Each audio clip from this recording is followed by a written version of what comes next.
Camera on?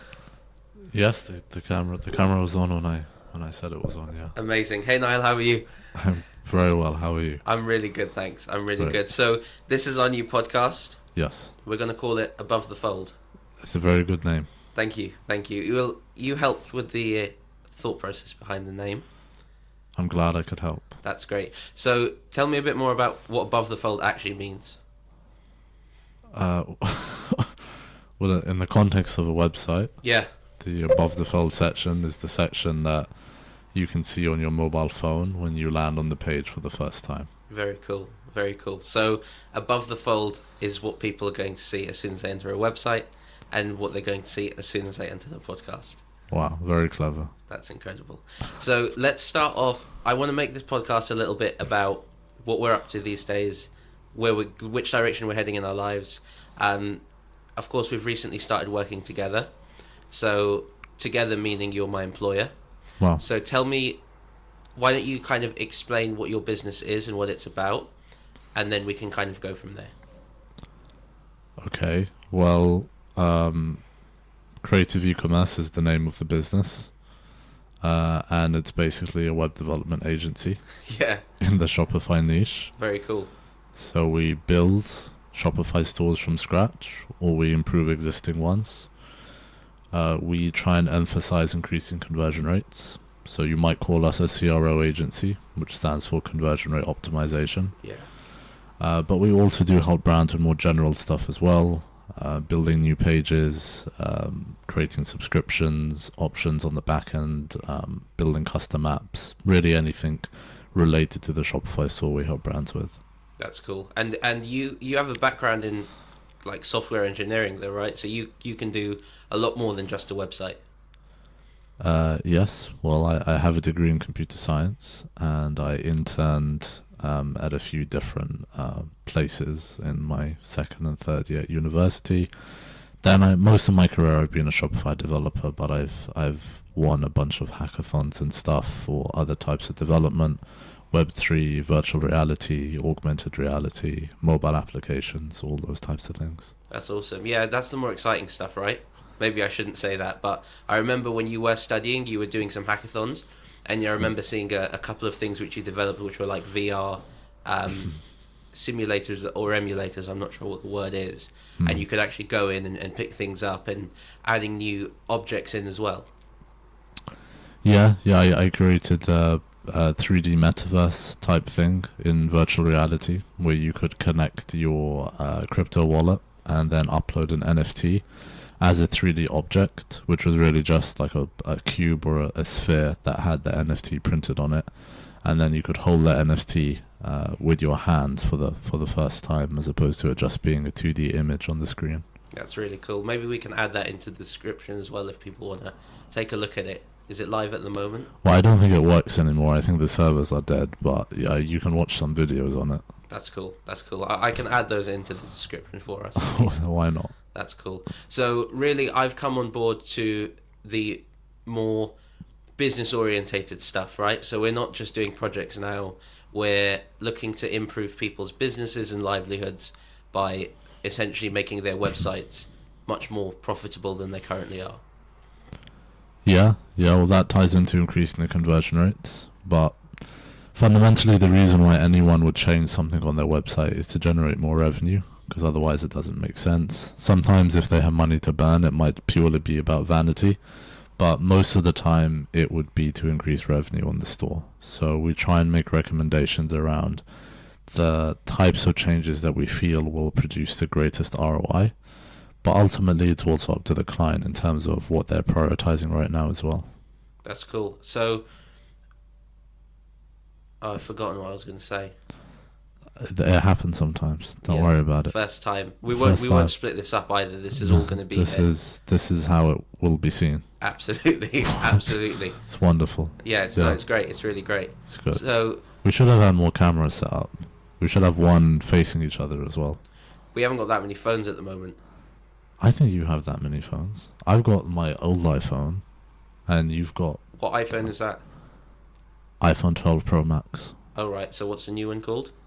16 Pro Max. Very good. Very good. I've got the S23 Ultra, so it's got a better camera than yours.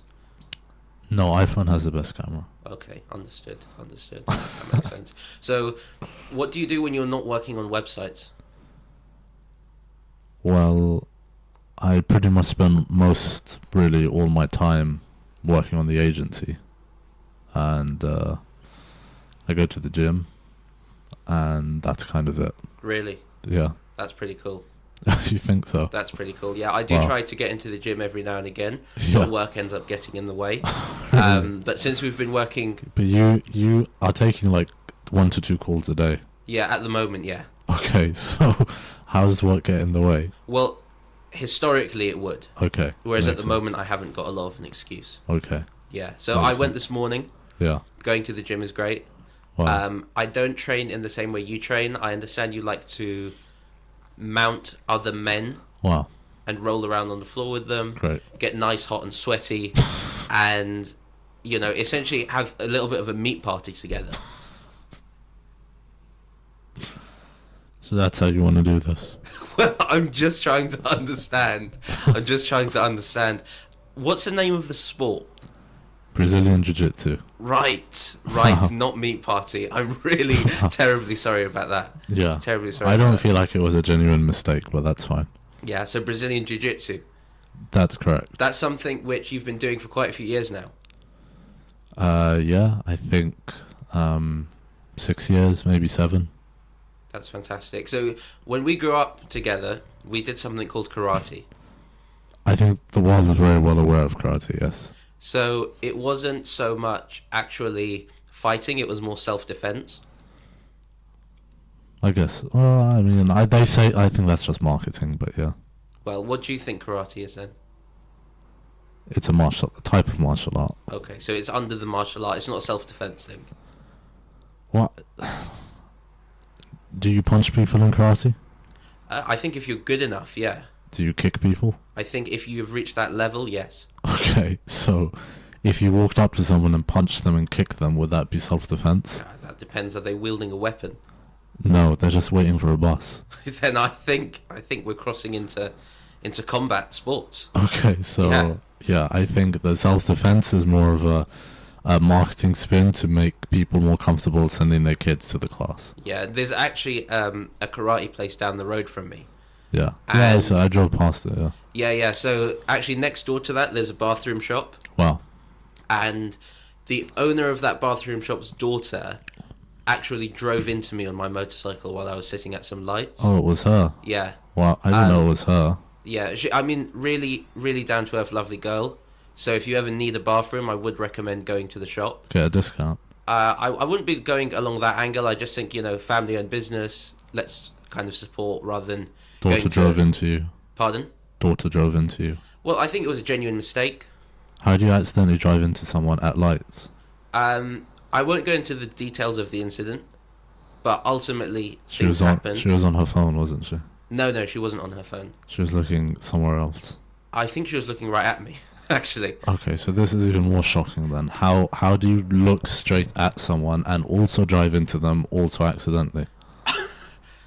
Listen, you've known me my whole life, Yes. and I think that if I told you someone drove into me, Yes. you wouldn't really need a reason, right? Does she know you? I mean, she does now. After she drove into you. Yeah. So how did she drive into you without... I mean, if she knew you and drove into you, that's one thing, but she didn't know you, she still drove into you. I think it's all about energy, though, isn't it? Oh my goodness, okay.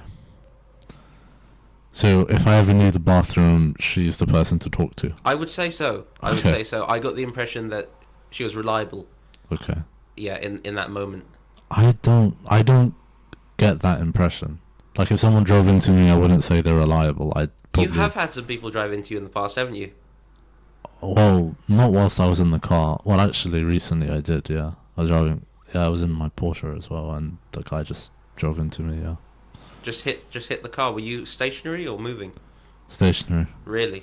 But he told me he wasn't paying attention. He just rolled into me. Wow. So he wasn't paying attention, but you're saying that she was intently paying attention and still drove into you. Well, look, I can't comment. She's not here right now. We can't ask her. Well, how apologetic was she after she drove into you? Incredibly apologetic. Okay. I don't think that I've been apologized to in such a genuine way in my life. Did she offer you a free bathroom? No. Well, how apologetic was she then? Well, I think if you drove into someone, you wouldn't offer them a website, would you?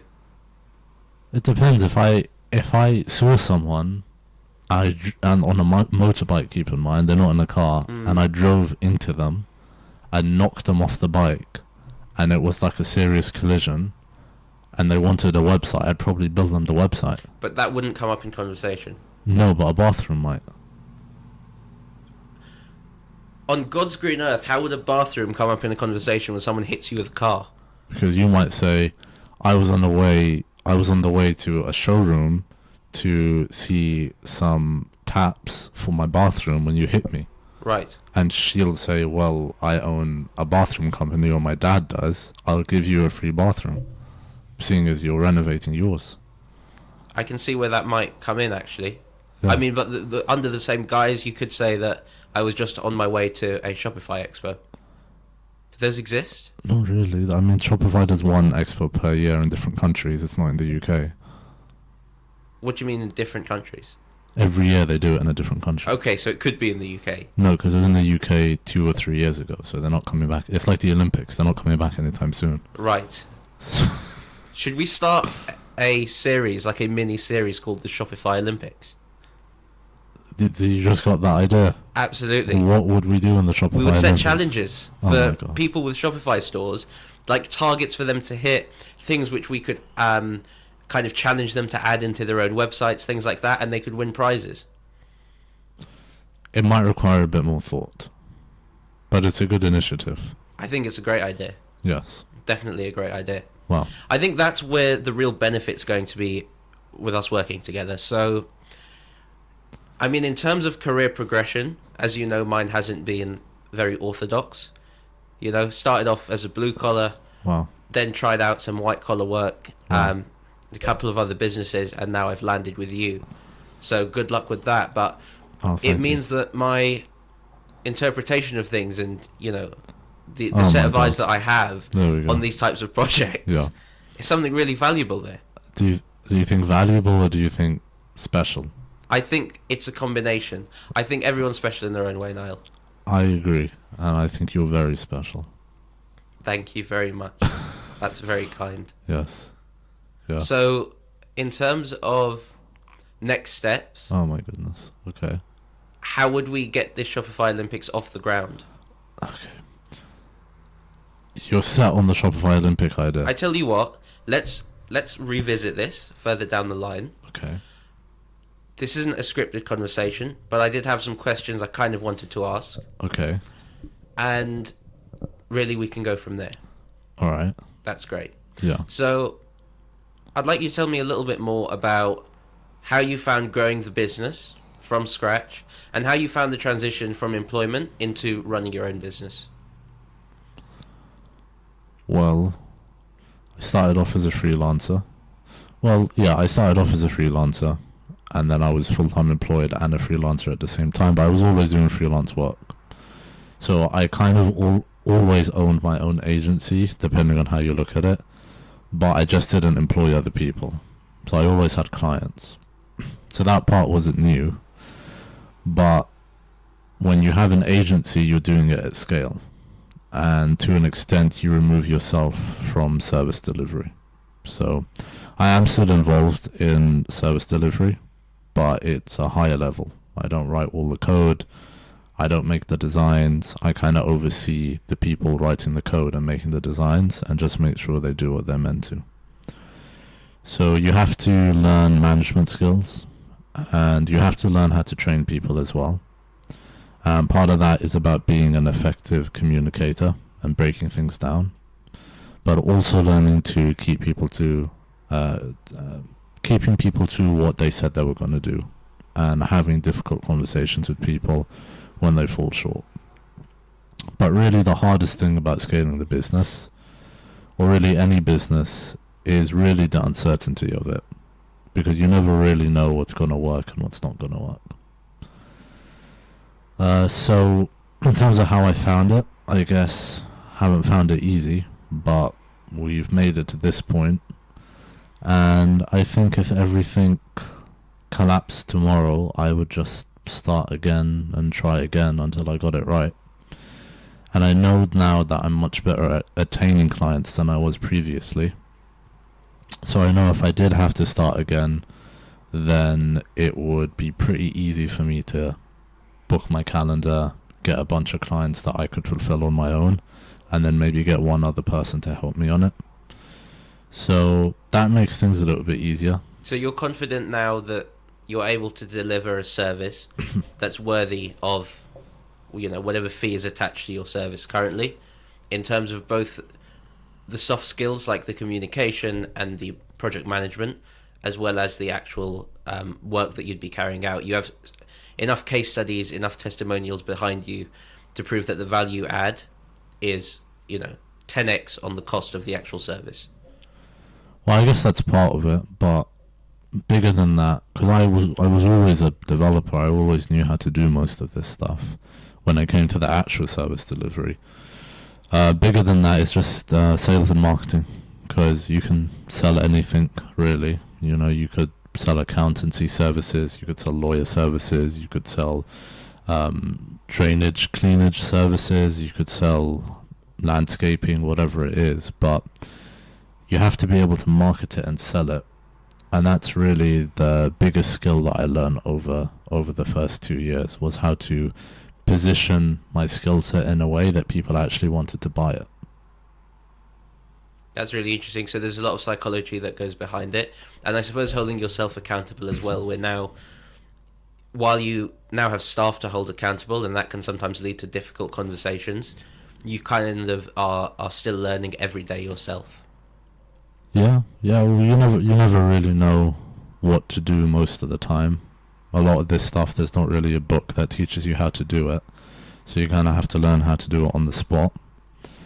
And sometimes you get it right and sometimes you get it wrong. And when you get it wrong, you just have to figure out how you can rephrase or redo what you're doing so that it goes right. Yeah, absolutely. I mean, look, there's no second chances in life, are there? So... There's no second chances in life? No. Well,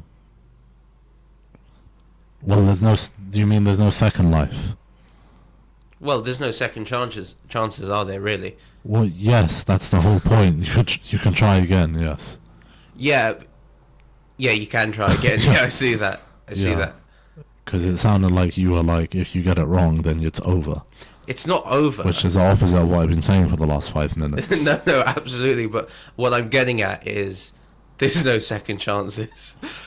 You will die one day, yes. Yeah. But there is... You get one shot, right? Well, at being alive, yeah.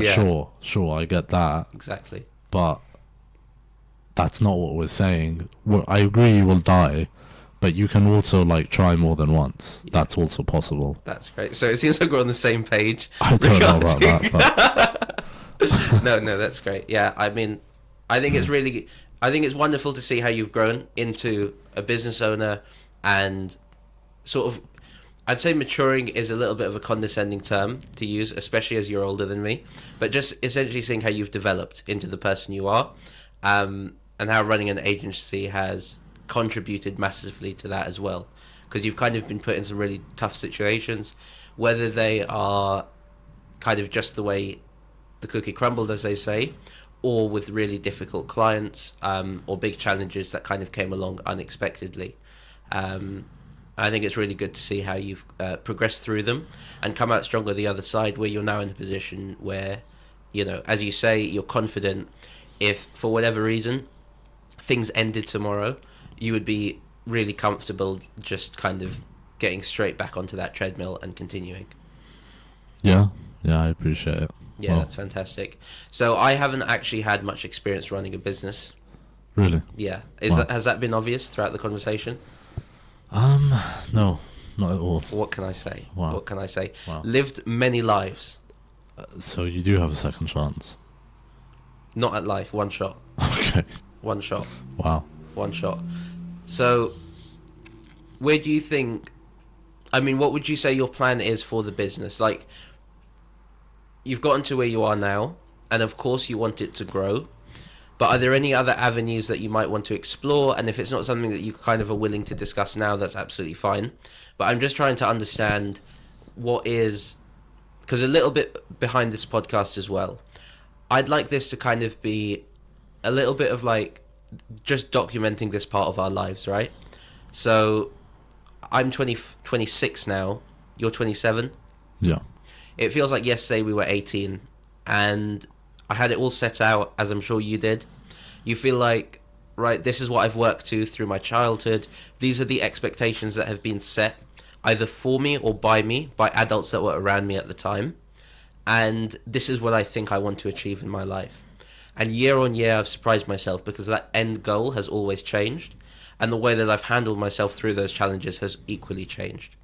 So the idea behind some of the questions that I'm going to ask, some of the conversations I might try and steer us to, is really trying to document where we are at the moment, being able to give ourselves kind of a round of applause in 6 months' time or 12 months' time, a pat on the back to say, look, this is what you set out to achieve and you've done it.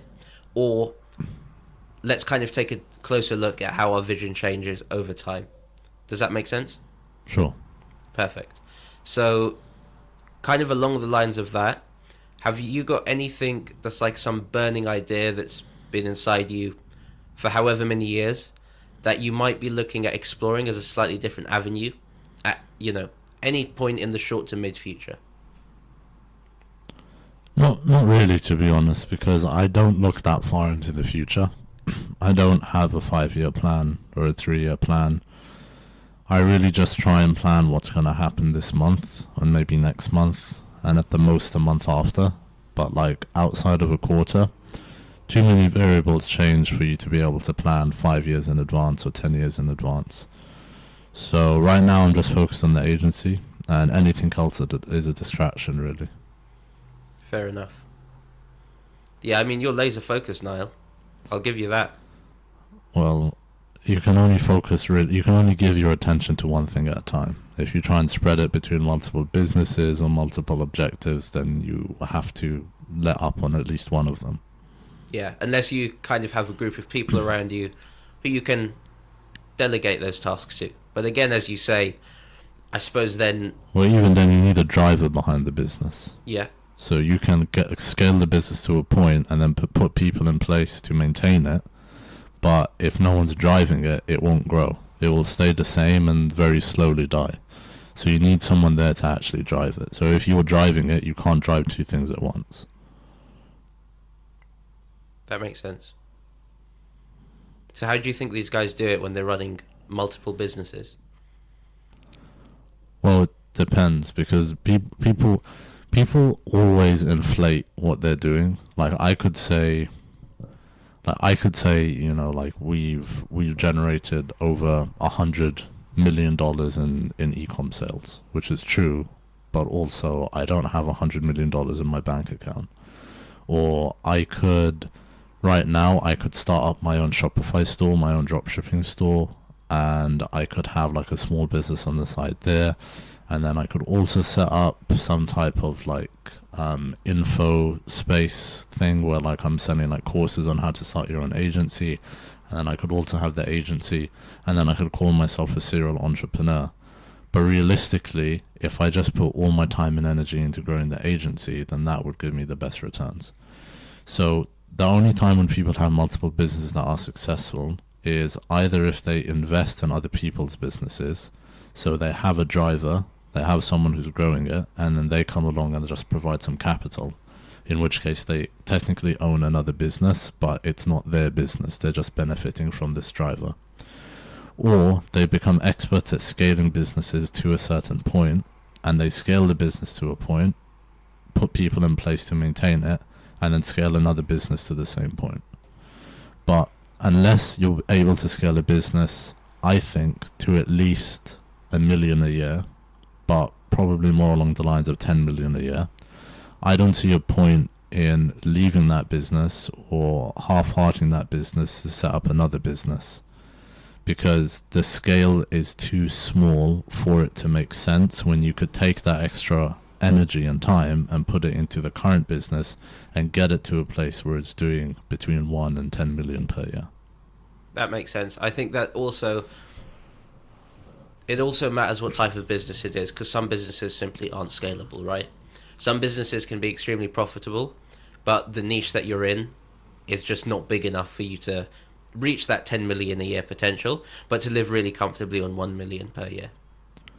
Well, I think every business is scalable, but it depends what you're saying is correct to an extent in terms of if there's not enough people to sell to, then you might sell the entire market. That is true. But then you would just expand to separate markets. So like, for example, if we sold to all the Shopify stores in the world, we could then start selling to all the WooCommerce stores in the world and all the Magento stores in the world, and all the WordPress websites in the world. And then once we had done all the e-com stores, we could move into marketplaces and marketplace apps. And then once we had done those, we could move into more general like lead form websites to generate leads for local businesses or medium-sized businesses. So you can always scale a business even if the market is small, but some businesses are obviously harder to scale than others. Yeah, that makes sense. I want to circle back a little bit. Something that you mentioned about when you were talking about focusing on one agency, and you were saying that you basically need to live and breathe that agency. I think you need a little bit of time away from the agency as well, right? Downtime's really important when you're running a business. It depends. I mean, fundamentally, you have to do X amount of actions to produce Y outcome. So, if you're doing those actions, then there shouldn't be a reason why you would need to stop doing those actions. The variable is if you feel that you're incapable of performing those actions because you're too tired or too hungry or too sleepy or too stressed, then you might want to address that before you go back to doing those actions. But in terms of like burning out and things like that, I'm not saying it's impossible for someone to burn out, but I feel as though that it's probably blown more out of proportion than it really is. I think that fundamentally people do things that they don't like day after day, month after month, year after year. And so fundamentally, if you know that if you do X, Y, and Z, you'll produce the outcome that you want, then it's not really about trying to figure out times where you cannot do that. It should be about maximizing the amount of time you can do that. Yeah, it's being laser focused on the end goal, right? Yeah. I am a little bit concerned though, Niall, I have to be honest with you. Why is that? Because I've got tickets to Goodwood this year. Oh my goodness. So I don't know, how we're going to work this, because you can't even chuck the workload onto the consultant dude, because like that's me, and wow. I'm also going to be at Goodwood. Well, how long is Goodwood? So it's a 3-day event. Okay. Festival of Speed. Wow. I've only booked us on for 1 day. Okay. So nice and easy. Lovely day out. What day is it? I think it's a Sunday if I'm remembering correctly. Well, people rarely book calls on Sunday, so you could just block the calendar on a Sunday. That's fantastic.